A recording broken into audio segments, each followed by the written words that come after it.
Hæ, Anna Lóa, atvinnulífstengill hjá Virk. Þessi glærupakki heitir Hver ert þú? Og eins og nafnið gefur kannski til kynna, þá erum við hér með punkta og verkefni sem getur hjálpað þér að kynnast sjálfum þér betur.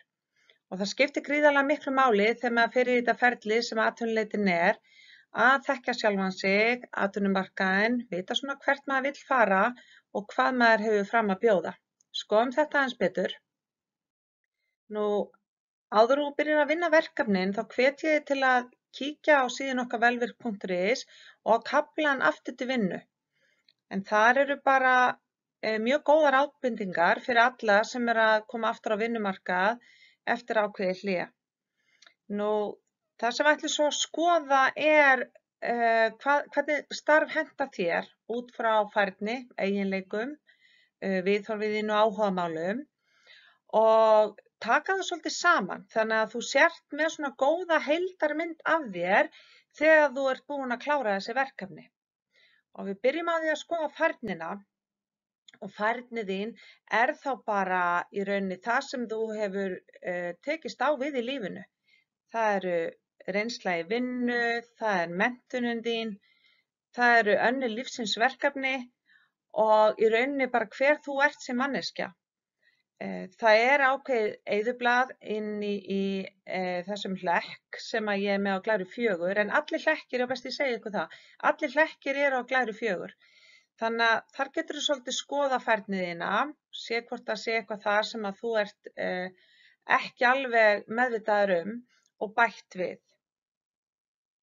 Það skiptir máli að vera meðvitaður áhugamáli sín, þau geta vera leiðbeinandi í þessu ferli sem atvinnuleitin er.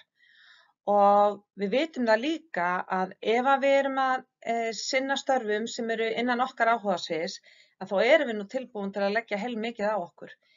Ef þú ert óviss áhugasviðið þitt eða vilt bara skoða betur, þá er áhugakönnun hérna á Glæru númer 4 sem ég hveti til að kíkja á.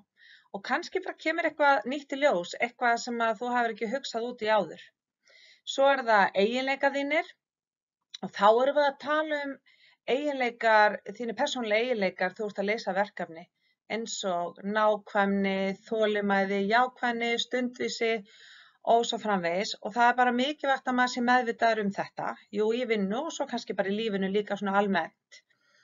Og viðhorf okkar til vinnu skipta líka máli. Ertu búin að setja niður fyrir þig hvort þú viljir vinna á stóru vinnustað, litlu vinnustað, við afmörkuverkefni eða þar sem að fjölbreytnin er mikil, í dagvinnu, vaktavinnu og svo framvegis. Allt eru þetta þættir sem skipta miklu máli, þannig að skoðaðu það. Og svo er ég hér búin að taka saman hlekki með þeim verkefnum sem ég vísi í glærunum og ég hveti bara til þess að nýta þér þessi verkefni afsakið. Og þetta getur alveg verið áhugavert ferli.